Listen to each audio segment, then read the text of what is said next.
Good afternoon, everybody. As I mentioned yesterday, the public health team has been working to reconcile and consolidate multiple data sources to ensure that all the publicly reported data comes from a single source, which is our electronic information system, Panorama. That work is now complete, and our numbers today reflect that work. They're the most up-to-date and comprehensive COVID-19 data, and we've resolved all the discrepancies that people have been pointing out in the last number of days. I just want to point out that these changes have altered a few data points, so I want to go through those so people are clear on those. As the Premier said, we're not reporting any new cases of COVID-19 today, which is good news. But our total case count has actually increased by one additional case, and that reflects a Nova Scotian who tested positive for COVID-19, but that individual doesn't currently live in the province and wasn't tested here. But because of the way we report things between provinces, they are reflected in Nova Scotian numbers. So that brings the total number of confirmed cases to 1,061. The recovered category has been named resolved, and this more accurately accounts for all the COVID-19 cases whose investigations can now be considered completed and closed by public health. And lastly, the breakdown of total numbers of cases by location is now based on the health authority zone that the individual lives in, not where their sample was collected for testing. And that's actually a more accurate representation of the geographic nature of where COVID-19 cases are occurring.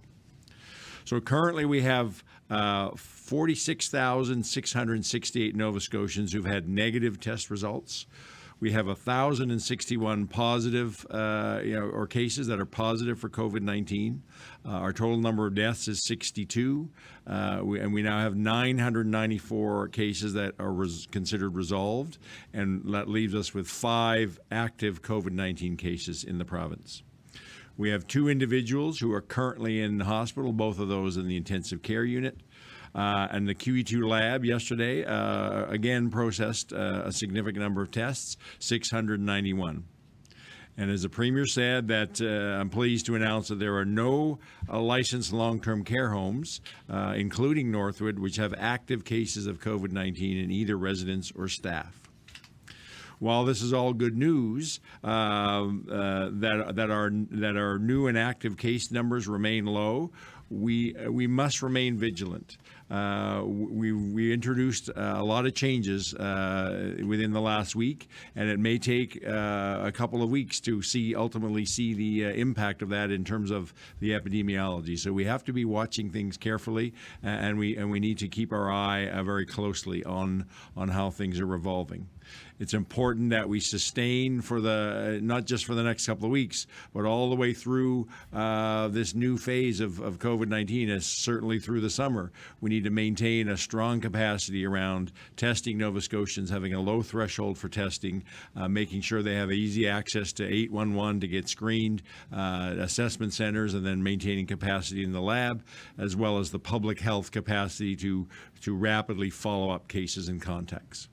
And again, I want to remind Nova Scotians that if they are feeling unwell, that they could think about going to the 811 online assessment, looking at those symptoms there, and going through that, and then they'll get further direction whether they need to then actually call 811 and go go into testing. But if you're feeling unwell, then certainly a good step would be to do the online assessment. As the Premier's talked about, visitor restrictions are being loosened as effective of next Monday for those in long-term care homes and homes funded by the Department of Community Services under the Homes for Special Care Act. I know that the last few months have been particularly challenging for residents in these facilities as well as for their families. I can only imagine how hard it is to not have been able to see your loved one, your family member who lives in a residential setting. Very challenging indeed. But we know that there is more risk of the virus spreading in places where people live together, and certainly in a long-term care and some of our Department of Community Services homes, there are many people with underlying health conditions that puts them at significantly increased risk. That is why we need to proceed very slowly and carefully as we start to allow visiting to happen. We need to take it one step at a time and watch the impact of each step along the way. So as a first step, we are going to be allowing outdoor visits, and that is a way to start to allow residents and their friends and families to get back together safely. There will be several measures to be put in place to ensure that we have an appropriate level of safety, even as we start to allow visits. So the visits can only happen outdoors in designated areas, and each facility will define what those designated areas are. We're starting with only 2 people can visit a resident at once. The visitors must stay the physical distance or at least 6 feet or 2 meters apart from their family member or the resident. Visitors will be asked to be screened, so they'll be asked whether they go through the list of symptoms that could be COVID-19, and anybody who says yes to any of those symptoms checklist will be asked to not visit until they've gone through appropriate further screening and testing if necessary.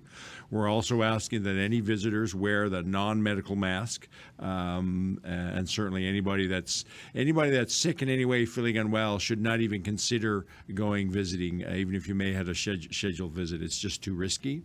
We will also be tracking the information, so visitors, the date and time that they visited, their contact information, and that's simply that if we do have a case, it facilitates public health follow-up, knowing who might have been in close contact, and makes it much more, we can have much more timely contact of potential or contact with people who might have been exposed to COVID-19. And all the visitors will be monitored and overseen by staff. That this is the minimum set of requirements that we're putting forward from public health to the continuing care sector, but individual facilities may put additional protocols on top of that, or we're respecting their wish if they want to go further and have increased levels of safety that can absolutely do this. So again, this begins effective June 15th, but I think the public needs to understand that some facilities may not be ready by then. So ultimately, it'll be up to each facility when they feel ready and comfortable to start allowing visits to happen under these criteria. I know that people have been waiting a long time for this. I've certainly had a lot of correspondence, and I fully understand the anxiousness and the desire that people have to reconnect. And I'm pleased that our epidemiology now shows that we're in a good position to start to relax these restrictions on visits. But again, we need to do that carefully. In closing, I just want to say some people may have noticed I'm wearing a Toronto Raptors tie today. That's in honor of our celebration. It was 1 year ago this Saturday that they won the NBA championship. Lots of people, I'm sure, remember that. It seems like the entire country came together, was rooting for our home team, whether they were basketball fans or not. I know my household with that. They're not all basketball fans, but we all were watching and jumping around. But I use that as an example because I think this is, we've been through challenging times with COVID and other events in Nova Scotia. And what has really heartened me and really strengthened the work that I do is seeing how Nova Scotians have come together again as a community, looking after each other through the last few months. But it's important that we maintain this, that we continue to stick together, to come together as a community. Our reopening and our ability to stay open will only be successful if we continue to work together, think of each other by caring about each other, by thinking positively about how we create positive, engaged, and supportive communities, and ultimately each of us using our own common sense about how we apply the public health rules and requirements that we can keep each other safe. We have stuck together in the last few months, and we need to stick together as we go down this road of a recovery from the first wave of COVID-19. Our strength is in our community and our collectiveness, and we really need to continue to focus on that. That's the way forward.